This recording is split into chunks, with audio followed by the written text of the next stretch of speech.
تو امام حسین علیہ السلام کا سفر جیسا سے ہم نے آپ کی خدمت میں عرض کیا، 7 افراد امام کے لشکر میں شامل ہوئے، اور امام اب قریب ایک کربلا ہے، یہاں سے روایتوں میں ملتا ہے تقریباً جو امام حسین کو جس مقام پر جناب مسلم کی خبر شہادت ملی، وہاں سے 4 منزل اور 4 مقامات بیچ میں پڑتے ہیں۔ ان مقامات کو کراس کرنے کے بعد کربلا معلیٰ امام حسین وارد ہونے والے ہیں۔ تو اب یہ سفر امام کا جاری و ساری ہے۔ حر کے لشکر نے انٹرپٹ کیا، لیکن پھر امام حسین نے اس کو آگے قافلے کو بڑھایا، جناب عباس کا زور آپ نے یہاں پر دیکھا۔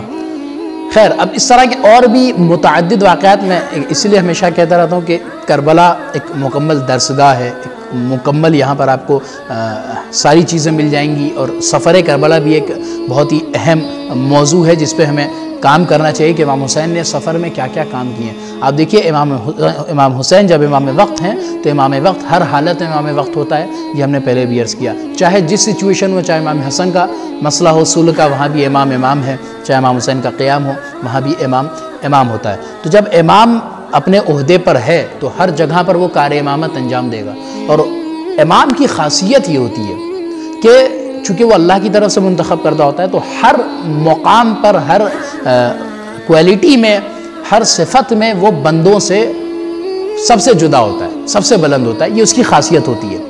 تو یہ خاصیت امام حسین علیہ السلام میں ہی پائی جائے گی۔ مثلا علم کے میدان میں ان سے آگے کوئی نہیں ہو سکتا، اخلاق میں، کردار میں، کرامت میں، بزرگی میں، کسی بھی چیز میں آپ دیکھ لیں۔ ویسے ہی مثالیں بہت ساری تاریخ میں ملتی ہیں، جیسا کہ حر کا لشکر ایک دفعہ آیا، میں فراموش کر رہا ہوں کہ اگر یہ پہلے کا واقعہ ہے یا بعد کا واقعہ ہے، مگر اسی راستے میں حر کا لشکر جب آیا اور وہ پیاسا تھا، تو امام حسین علیہ السلام نے اپنے جناب ابوالفضل عباس سے کہا کہ بھئی عباس، ان لوگوں کو سیراب کرو، یہاں تک کہ امام حسین کی شرافت یہ تھی اور سخاوت یہ تھی کہ صرف حر کے لشکر کے انسانوں کو نہیں، صرف لشکر والوں کو نہیں، ان کے پیادوں کو، ان کے اونٹوں تک کو امام حسین نے سیراب کیا۔ یہ ان کے کردار کی بہت بڑی دلیل ہے کہ امام وقت جانوروں کا بھی کتنا خیال رکھتا ہے، کہ اگر وہ سفر کر رہے ہیں تو تھکے ہیں۔ اور ایک مستقل موضوع ہے کہ اہل بیت علیہ السلام نے سواریوں کا کیسے خیال رکھا ہے، رسول اسلام کی گھوڑے اور ان سواریوں کے بارے میں کیا روایت پائی جاتی کہ ان کے ساتھ ہمارا سلوک کیسا ہونا چاہیے، عام طور سے ہمارے سامنے یہ بات نہیں آتی ہے۔ خیر، امام حسین کا سفر، اب امام وارد کربلا ہوئے، 2 محرم الحرام کی تاریخ سن 61 ہجری امام حسین وارد کربلا ہو چکے ہیں۔ اب وارد کربلا ہونے کے بعد امام حسین نے ترائی کے کنارے اپنے خیمے نصب کروا دیے۔ عام طور سے آپ یہ باتیں آپ سنا کرتے ہیں، اس وجہ سے میں بہت تیزی کے ساتھ گفتگو کو سمیٹ رہا ہوں۔ تو امام حسین ترائی کے کنارے خیمے نصب ہو چکے ہیں۔ پھر 4 محرم الحرام کی تاریخ ہے جب شمر بن ذوالجوشن کا لشکر آیا اور اس نے امام حسین سے کہا کہ آپ اپنے خیمے ترائی سے ہٹا لیجئے۔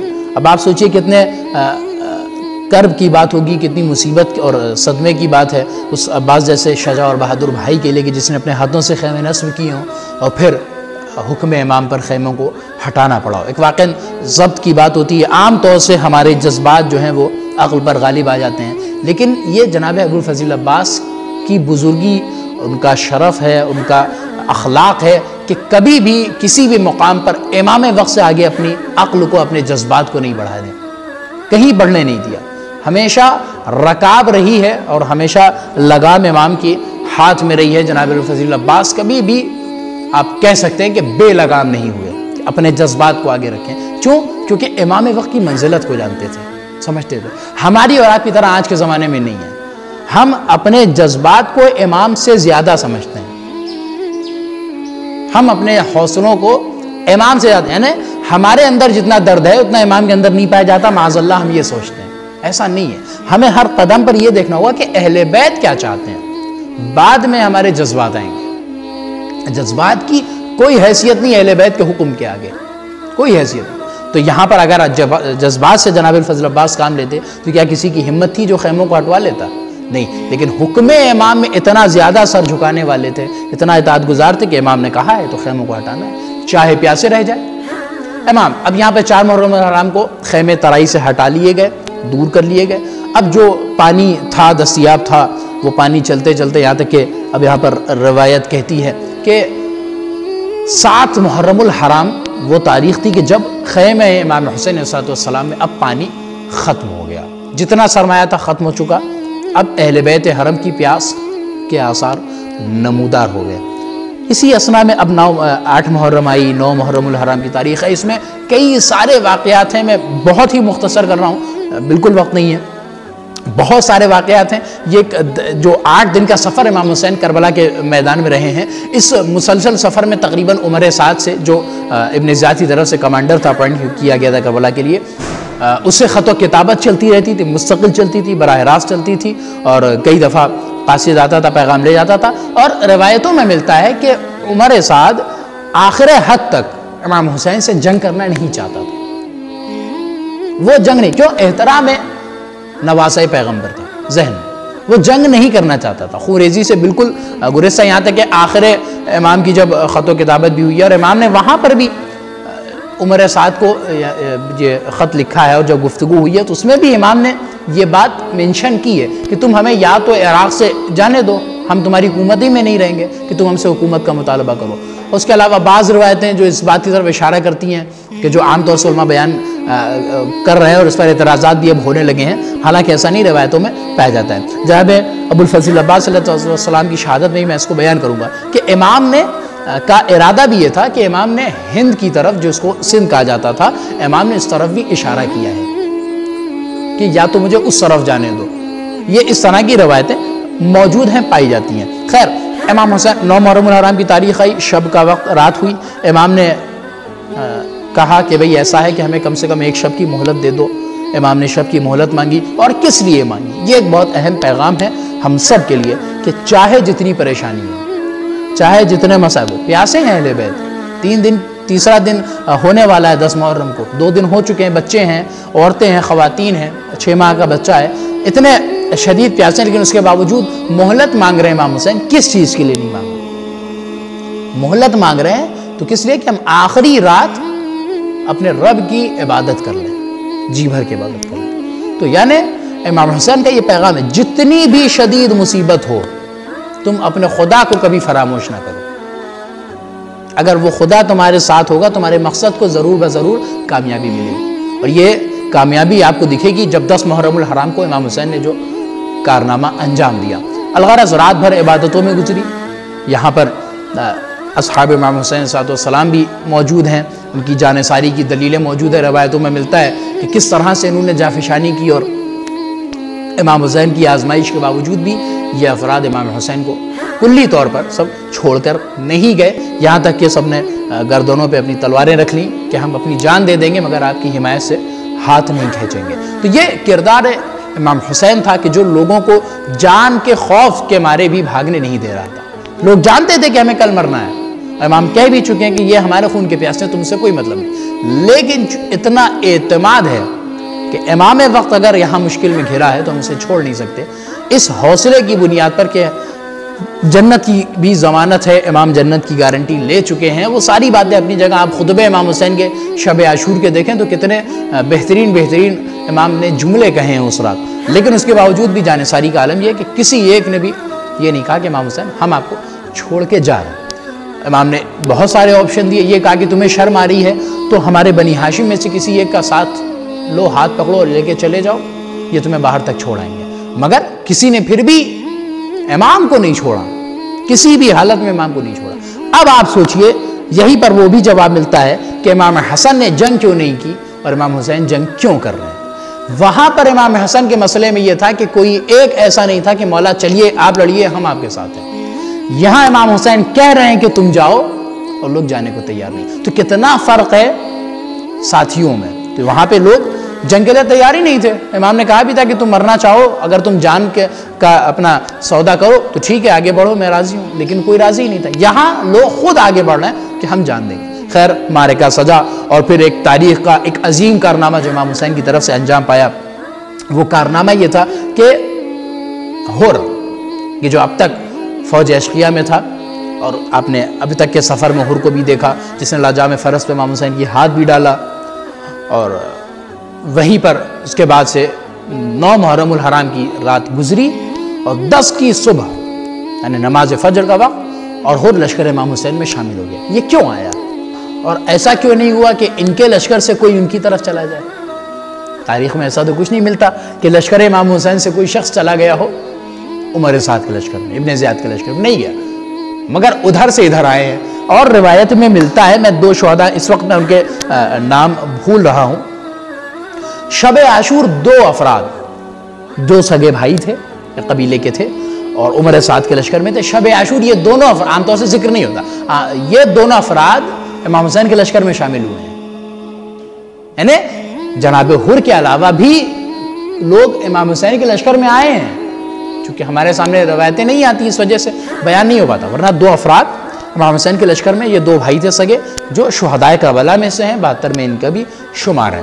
تو اب کارزار سجا، جنگ پہ جنگ شروع ہوئی، اور یہاں پہ روایت ملتی ہے کہ ظہر تک جو جنگ ہوئی اس کو دستہ بدستہ جنگ ہوتی رہی، جس کو جنگ مغلوبہ بھی کہا گیا، کہ جس میں کئی گروہ ایک ساتھ ایک جٹ ہو کے 7-8 افراد حملہ کرتے تھے، جس میں یہ جو 7 افراد جس میں جناب ترماح بن عدی مولا کائنات کے اصحاب میں سے تھے، جانثاروں میں سے تھے، امام حسین کے ساتھ ہوئے تھے، جو کوفے سے ہمراہ ہوئے تھے، ان افراد نے بھی اجازت مانگی اور امام سے اجازت لے کے جنگ کرنے آئے۔ یہ 7 افراد ایک ساتھ جنگ کر رہے ہیں، اور جب امام حسین نے ایک دفعہ میدان کارزار کی طرف نظر کی اور اس کے بعد جناب فضل عباس سے کہا کہ بھئی عباس ایسا کرو کہ میں ان لوگوں کو آخری بار ان سے ملنا چاہتا ہوں، ان سے گفتگو کرنا چاہتا ہوں، ان کو بلا کے لے آؤ۔ جناب فضل عباس، اب آپ سوچئے کہ وہ گھماسان کی جنگ ہو رہی ہے، ادھر ہزاروں کی تعداد میں لشکر ہے، تیر اور تلوار اور نیزے برس رہے ہیں، اور 7 افراد ڈٹ کر مقابلہ کر رہے ہیں، اور کیا شجاعت اور بہادری ہوگی، شجاعت ہوگی ان کی کہ آپ کسی بھی طرح بھی کسی کے قدم نہیں اکھڑنے پا رہے ہیں۔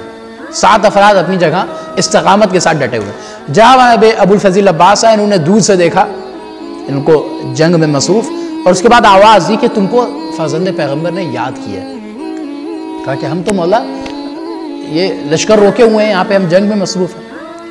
تو جناب فضل عباس قریب ہے اور کہا تم جاؤ، میں یہاں پر ہوں۔ اب روایت کہتی کہ جو اب آپ سوچئے کہ عام طور سے ہمارے سامنے یہ باتیں نہیں آتی، اسی مقام پر 10 محرم کی صبح جناب فضل عباس نے اس مقام پہ جہاں پہ وہ 7 افراد تھے کھڑے ہو کر جنگ کی، اور اتنی دیر لشکر کو روکے رہے اور دور دور تک فوجوں کو بھگایا۔ اب آپ سوچئے کہ جس پہلو کو جناب فضل عباس کے اجاگر کیا جاتا، واقعاً وہ بڑا مظلومیت کا پہلو ہے ان کی، کہ ان کو اس طرح سے جنگ کی اجازت نہیں ملی، مگر اس کا مطلب یہ نہیں ہے کہ جناب فضل عباس نے اس کربلا کے میدان میں جنگ نہیں کی ہے۔ کئی حملے ہوتے رہے، تو اس میں یہ والا میں جو روایت بیان کر رہا ہوں کہ جناب فضل عباس ان کی جگہ جنگ کرتے رہے۔ اب یہ افراد واپس گئے اور پھر واپس آنے لگے کہ یہ لشکر امام کی طرف آ جائے گا، لیکن پھر یہاں پر وہی بات ذہن میں آئی کہ ایک طرف حکم امام، اس کی بھی تعمیل ضروری ہے، حکم امام ہے۔ تو اب جب یہ لوٹ رہے تھے تو انہوں نے جب جناب فضل عباس کو محو جہاد دیکھا، محو جنگ دیکھا، تو ایک دفعہ پلٹنے کے بعد پھر جناب فضل عباس نے ایک دفعہ مڑ کر دیکھا کہ دیکھیں کہ یہ لوگ پہنچے کہ نہیں امام تک۔ اب جب جناب فضل عباس پلٹ کر آئے ہیں تو دیکھا ایک مقام کے اوپر یہ 7 افراد زمیں بوس ہیں، خون میں لت پت ہیں، نہایت زخمی ہیں